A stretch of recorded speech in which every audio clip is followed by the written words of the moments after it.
Ladies and gentlemen, the President of the Republic of the Philippines, His Excellency, President Ferdinand Romualdez Marcos Jr.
Good morning, everyone. Please be seated.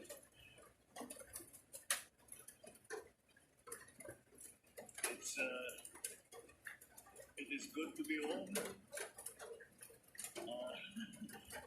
To see everyone all bright-eyed and bushy-tailed on this early Sunday morning. Nagising kayo ng maaga. Sorry na lang, but ganun yung flight schedule namin. Pabatiin ko lang ang ating mga kasama, yung ating mga cabinet member na sumama sa Philippine delegation na nandito. Siyempre, ang ating mga ibang cabinet member na nagbantay habang kami nagbabiyahe. Vice President Sara Duterte,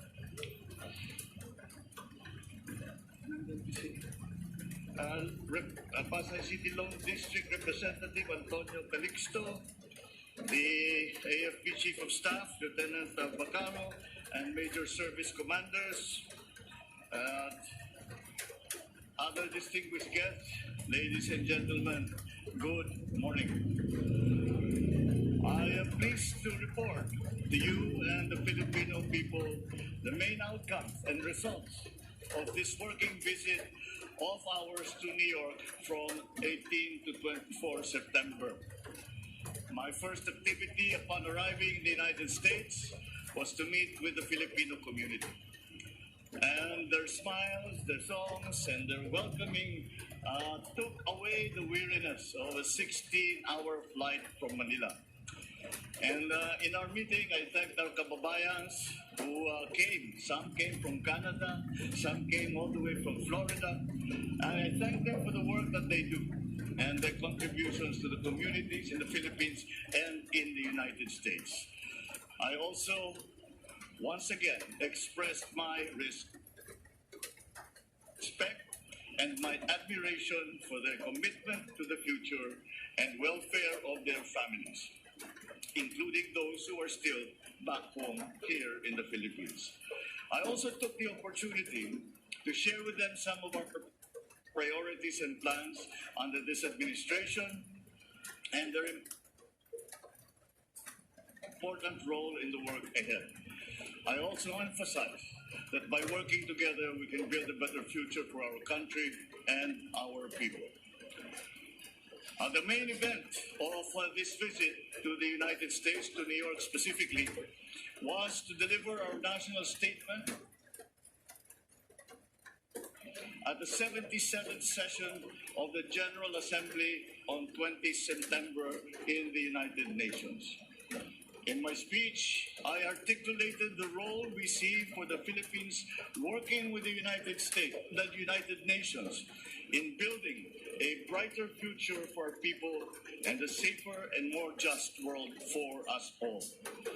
I addressed global issues that require a united global action, such as climate change, rising food prices, rapid technological change, the peaceful resolution of international disputes, the need to protect the vulnerable sectors of our society, such as migrants, and ending all forms of prejudice.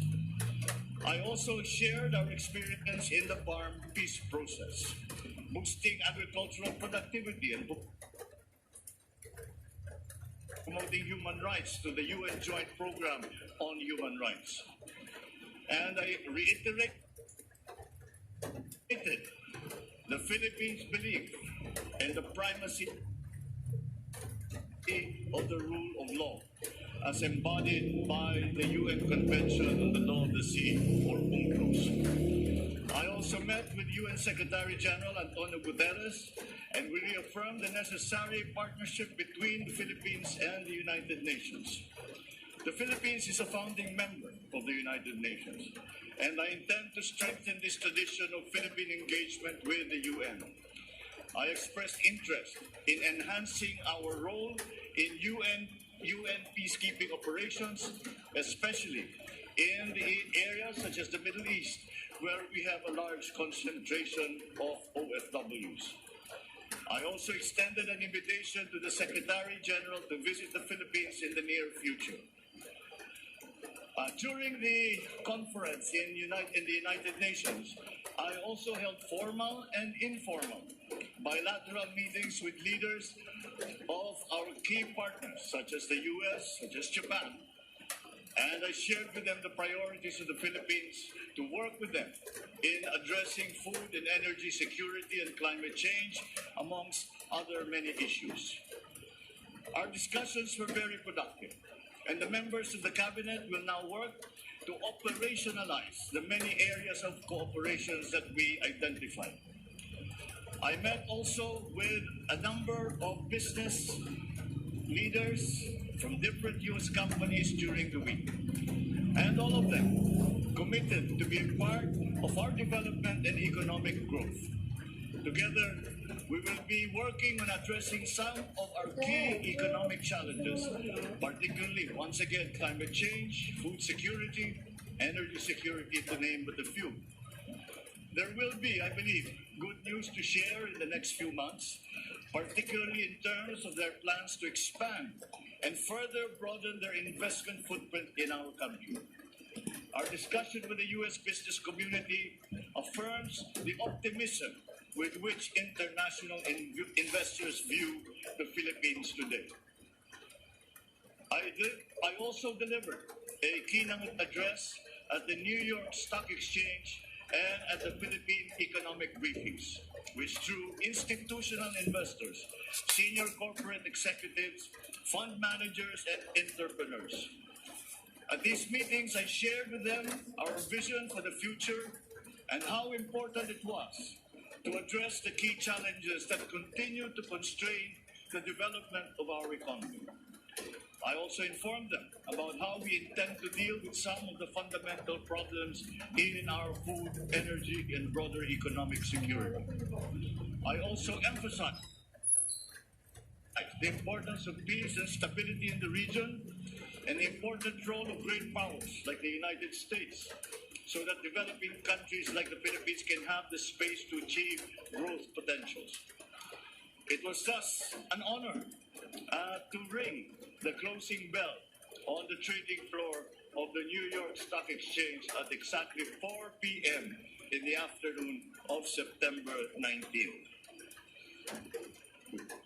Our delegation also hosted 4 CEO roundtable discussions that dealt with key economic sectors such as IT BPM, digital infrastructure, global brands, particularly in garments and apparel, and, of course, industry and infrastructure. I was joined by the economic managers and other cabinet members in brainstorming with these U.S. companies, some already present and others intending to be in the Philippines. We identified the opportunities and challenges to our achieving our common objectives of growth and development in various areas. I thank them for their candid and constructive comments, and I look forward to working with them on the issues and agreements that we identify. My final stop before returning home last night was with the Asia Society, where I had a roundtable discussion with a select group of leaders of the U.S. business community on the state of the global and regional economy today. After the discussion, I delivered a public lecture where I shared my views on the opportunities, the threats, and challenges facing Asia, the United States, Asia-Pacific region, and all our neighboring countries today. I also spoke about my administration's priorities and plans for the next 6 years. And the engagement with the Asia Society was a fitting end to a week in the UN and the United States that had one singular message. The time to invest in the Philippines is no longer just sometime in the future. It is now. We in the Philippine delegation are one in our assessment that the work done in this trip serves as a good start for opportunities identified to be made into programs and projects to benefit the Philippines and our countrymen. And so the work continues, but I am happy to report that we have had a very good and strong start to our efforts. Thank you and good morning.